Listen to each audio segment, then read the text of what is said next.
Good morning student.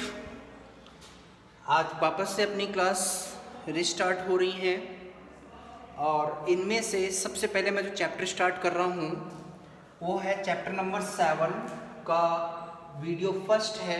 V1 का मतलब video first है और अपने स्टार्ट करेंगे यहाँ से प्राणियों में संरचनात्मक संगठन। और इस चैप्टर में हम बात करेंगे प्राणी ऊतक के बारे में कि प्राणी ऊतक कैसे होते हैं, कितने प्रकार के होते हैं। जैसे जंतुओं में ऊतक होते हैं, इसी प्रकार से क्या होते हैं प्राणियों के ऊतकों के बारे में हम अध्ययन करेंगे। तो सबसे पहले हम बात करते हैं कि ऊतक होते क्या। ऊतक जो शब्द है जिसको हम अंग्रेजी में बोलते हैं टिश्यू, ये शब्द दिया था सबसे पहले नागेली ने और कहा था कि ऊतक की परिभाषा दी थी, बताया कि कोशिकाओं के समूह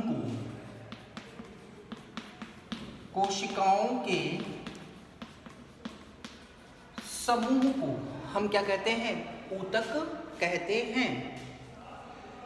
और इस चैप्टर में हम बात करेंगे प्राणी ऊतक के प्रकार,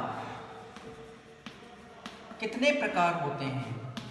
तो देखिए प्राणियों में जो ऊतक होते हैं वो 4 प्रकार के होते हैं। कौन कौन से होते हैं देखिए, पहला है उपकला ऊतक,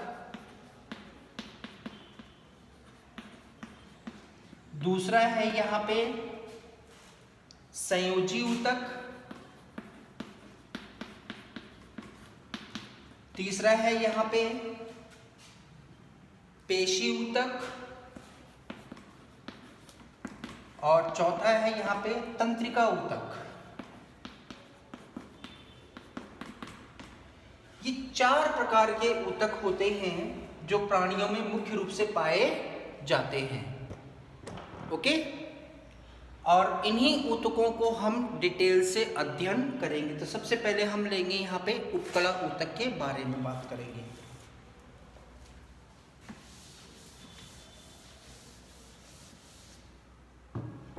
ओके, तो सबसे पहले हम बात करते हैं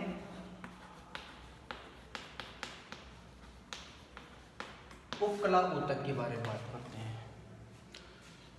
तो उपकला ऊतक को हम बोलते हैं एपिथेलियल टिश्यू।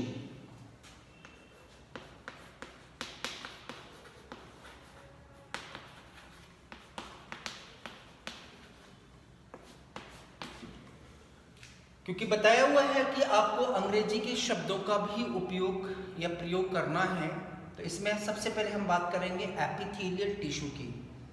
तो एपिथेलियल टिश्यू किसे कहते हैं? तो ऐसे ऊतक जो शरीर एवं अंगों के बाहरी एवं आंतरिक स्तर पर पाए जाते हैं।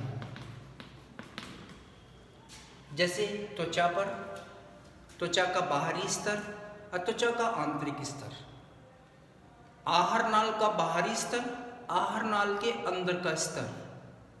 मतलब चाहे अंग हो और चाहे शरीर हो, उसके बाहरी और आंतरिक स्तर पर ये ऊतक पाए जाते हैं। ठीक है ना। और ये मुख्य रूप से 2 प्रकार के होते हैं। कौन? उपकला ऊतक। कौन कौन से होते हैं? तो देखिए सबसे पहला होता है सरल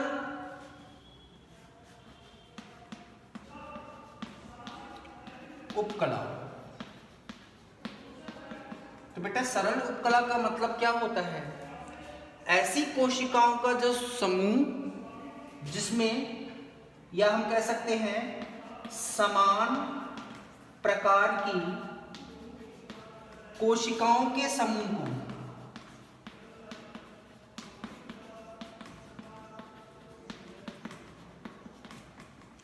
समान प्रकार की कोशिकाओं के समूह को हम क्या कहते हैं? सरल उपकला कहते हैं। मतलब इसमें जितनी भी कोशिकाएं होंगी वो सभी की सभी कैसी होती हैं? समान प्रकार की होती, समान आकार की होती है। और दूसरी विशेषता होती है इनका केवल एकल स्तर पाया जाता है, एक ही स्तर होता है।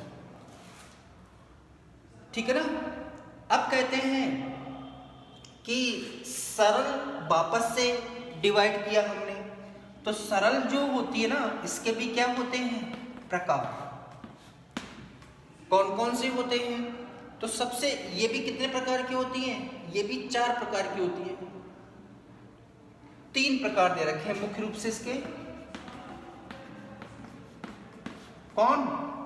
सरल उपकला।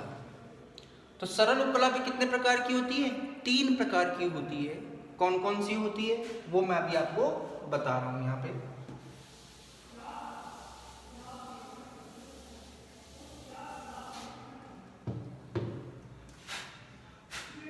तो देखिए सबसे पहला है ए है यहां पे सल्की उपकला।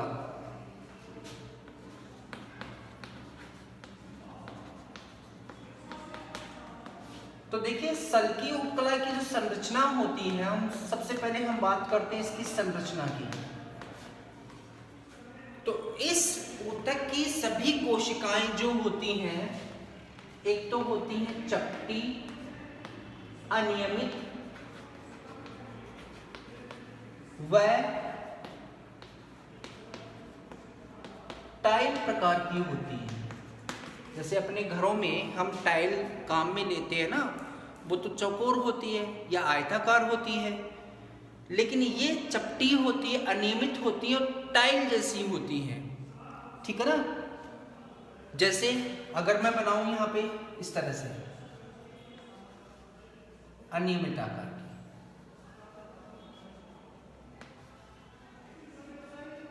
इस तरह से, ये इसका केंद्रक और ये इसका कोशिका द्रव, और एकल स्तरीय होती है। तो ये तो क्या हो गया कोशिका, ये हो गया कोशिका द्रव और ये हो गया केंद्रक।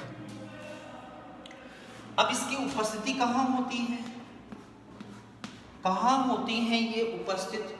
तो देखिए ये पाए जाते हैं रक्त वाहिका की भित्ति में और फेफड़ों में। एक तो होती है कूपिका में और एक होती है रक्त वाहिका में होती है, 2 जगह होती है। ठीक है ना। और इसका काम होता है विसरण का, गैसीय विसरण, गैसों के विसरण करने में सहायता करती है। दूसरा है यहां पे घनाकार,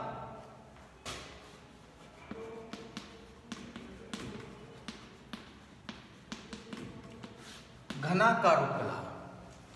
तो बेटा घनाकार उपकला का मतलब क्या होता है, इसकी अगर हम संरचना देखें तो बेटा इसकी जो कोशिकाएं होती हैं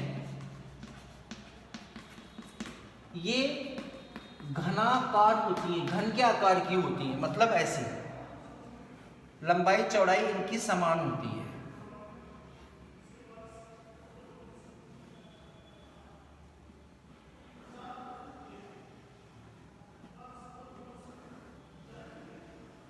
इस तरह से होती है।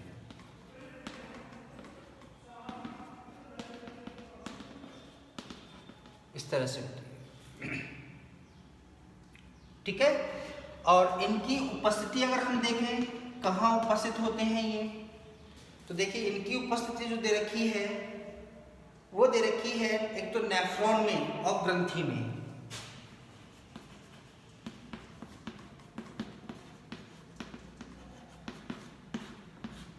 नेफ्रॉन में होगी और ग्रंथियों में होगी। तो इस तरह से ये होता है। रिकॉर्डिंग कर रहा हूं बस 5। ठीक है ना। तो घनाकार उपकला कहाँ कैसी होगी, घन के आकार की होती हैं और उपस्थिति इनकी होती नेफ्रॉन में और ग्रंथियों में होती है। अब आ जाइए नंबर सी की बात करते हैं हम। थर्ड इसका है वो है स्तंभाकार।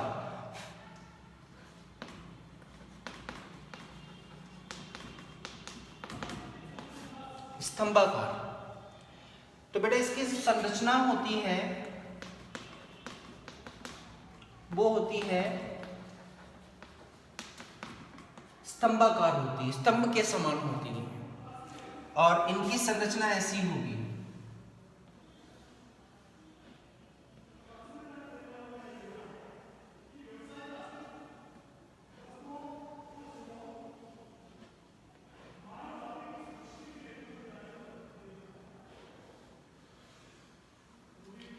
इनकी विशेषता होती है कि इनके एक तरफ आधारी भाग में क्या होते हैं, केंद्रक होता है।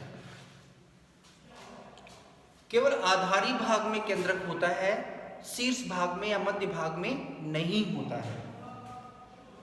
और इनकी अगर हम देखें तो कुछ स्तंभाकार कोशिकाओं में एक तरफ यहां पर सूक्ष्मांकुर पाए जाते हैं।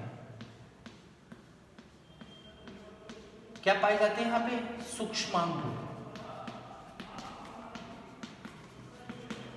और इनकी उपस्थिति अगर आप देखें तो छोटी आंत में और आमाशय में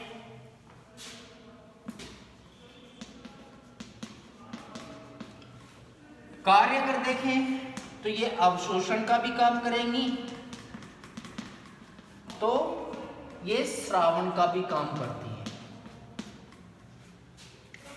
तो ये होती हैं कौन सी, स्तंभाकार कोशिकाएं। अब हम बात करते हैं इनकी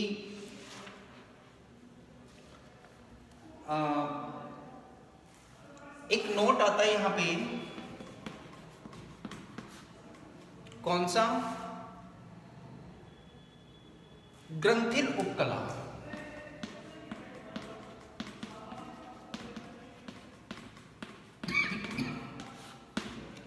ग्रंथिल उपकला, तो नाम से पता चल रहा है ग्रंथिल का मतलब होता है कि ऐसी उपकला जो किसी न किसी पदार्थ का श्रावण करती हो।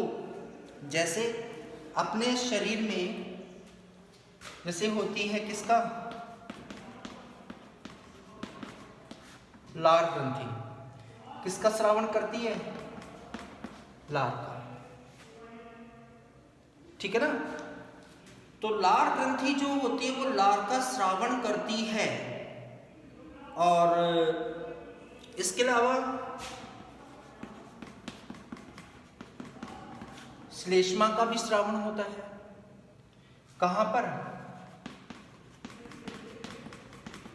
आहार नाल में। तो बेटा ये जो आहार नाल में श्लेष्मा स्रावित करती ना, उनको स्रावित करने वाली कोशिकाओं को हम कहते हैं कलश कोशिका। उनको हम क्या बोलते हैं, कलश कोशिका कहते हैं। तो ये जितने भी हार्मोन होते हैं, दुग्ध ग्रंथियां होती हैं, इनमें ये पाए जाते हैं। तो ये था सरल उपकला। अब हम बात करते हैं संयुक्त उपकला।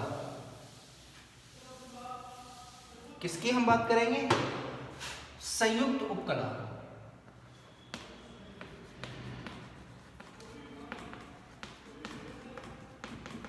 संयुक्त उपकला, तो संयुक्त उपकला जो होती है ना, वो जो हमने तीन पढ़े हैं इनका मिश्रण होती है।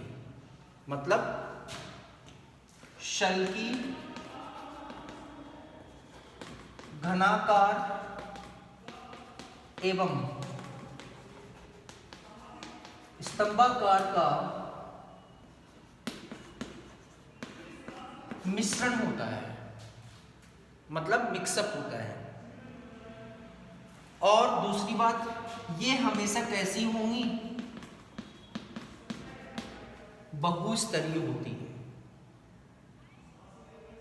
ठीक है ना। और इनका काम होता है तनाव को सहन करना, खिंचाव को सहन करना, जहां पे खिंचाव लगता है, ठीक है ना। तो ये है। अब इनमें किसी प्रकार का कोई भी प्रकार नहीं दे रखा है, कहां होती हैं, तो उपस्थिति अगर आप देखेंगे तो शुष्क त्वचा में, सूखी हुई त्वचा में, इसके अलावा लार ग्रंथि में, मुख गुहा में, अग्नाशय की वाहिनियों में, यहाँ पर पाए जाते हैं। इस तरह की ये होते हैं, ठीक है ना। अब आ जाइए हम बात करते हैं। तो आज आपका एक ऊतक है वो कंप्लीट हो चुका है। कौन सा? उपकला ऊतक।